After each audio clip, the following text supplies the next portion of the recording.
واک ته د طالبانو له رسېدو سره جوخت د دغې ډلې ګوتو ته د افغان پوځ زرګونه میلې امریکایي وسله وغورځېده چې د ناټو پرمختللې سپکې او درنې وسلې دي،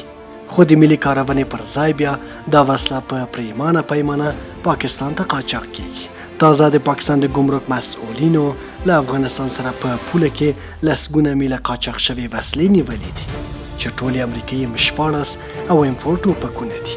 د پاکستان چارواکي معنی چې د طالبانو له واکمنېدو وروسته په تیرو میاشتو کې دغه هیواد ته سلګونه میله امریکایي وسله را قاچاق شوې ده او په ارزانه بیه پاکستان کې پلورل شوې ده.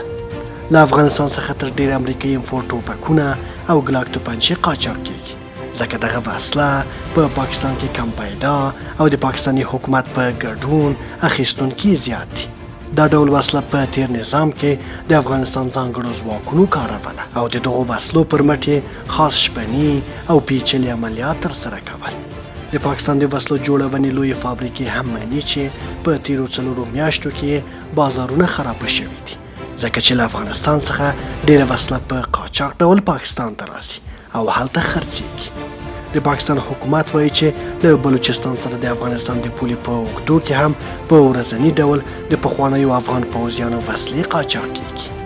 د سپکو وسلو له قاچاق سربیره په تیرو میاشتو کې د لسګونه هموي ټانګونو، شپني دوربینونو، نښه ویشتونکي ټوپکو، ماشینداره ثقیله او لرې ویشتونکو واټن توپونو د قاچاق او پاکستان کې د پیر او پلور ریپورټونه هم خپاره شوي دي چې ارزښت یې میلیونونو ډالرو ته رسیږي، ځکه چې دغه وسلې په سیمه کې خورا کم پیدا دي.